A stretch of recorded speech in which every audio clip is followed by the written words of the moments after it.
I'm getting ready to take the dog for a walk, so I have my trademarked shirt on.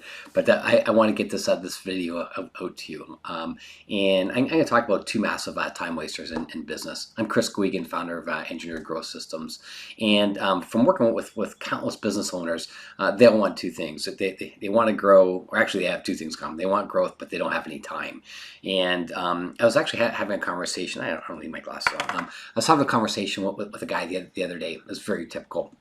He's got a very successful catering business, and he wants to grow it, but he doesn't have any time because he's so busy working in his business, doing things takes to be successful. He's drumming up leads, he's closing those leads. Once he has those leads, he's coming up with the menu, and then he comes up with the ingredients, and he's got to source all the ingredients, and he buys them, gets them in, does all the food prep, prepares it, sets the event up. And actually, as I talk, that kind of reminds me of me. like I love to cook, and we like to entertain, have people over for dinner, and so we usually have a group of people, and so I go online, like looking around, looking through different magazines to come up with ideas for for some food, and then I come up with my ideas. I like, okay, great. Now I come up with my my shopping list and all the things I need, and then I have to go and buy the things because, of course, nobody can pick out like meat and have the right marbling in the meat like I do, right? Nobody can pick out like onions and tomatoes that are perfectly ripe, or nobody can pick out herbs that are like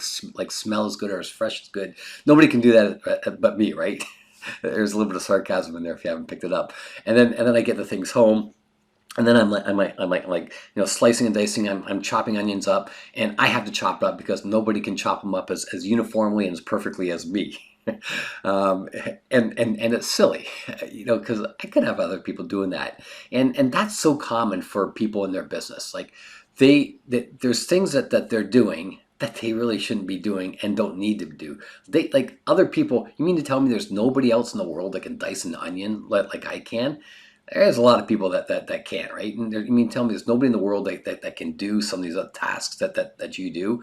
No, so it becomes a control thing, and so first of all we got to let it go here, and then we got to let it go to other people. Let other people do this stuff.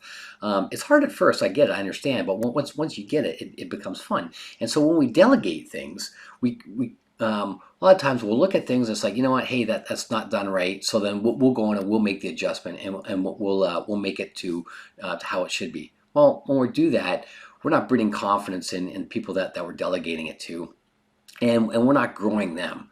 Actually, it does the opposite. It breeds up more insecurity in people, and people who delegate things to, and then it makes us to always have to be in there.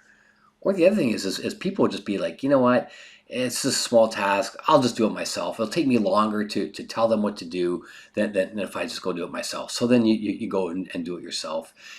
And that gobbles up a lot of time. And if you look at things as business being a management of time, of resources, time, money, and energy, well, you've only got a set amount of each, right? And so if you look at it like a cup, I wish I had a cup here, but if you look at it as a cup, and that's how much time and energy you have. Well, all these things that you're doing, it's taking away from all the things that you could be doing to grow your business. So that's one thing, the people side. The other thing, massive time waster that I see is on the systems or technology or automation side. Now, understand that I'm a engineer by degree, and as an engineer, I don't I look at things without constraints. It's like, okay, what are we doing? Is this the most efficient and effective way to do this? And so let's eliminate all constraints, and let's make this as efficient as we possibly can to pull time out of it. So like for example, like we're working with a client, a brilliant guy, very successful business, was doing very well, had a really big following, and I looked at what he was doing, and he was doing a lot of stuff manually. And we're able to go through and use technology to take all the manual work and eliminate and get rid of it.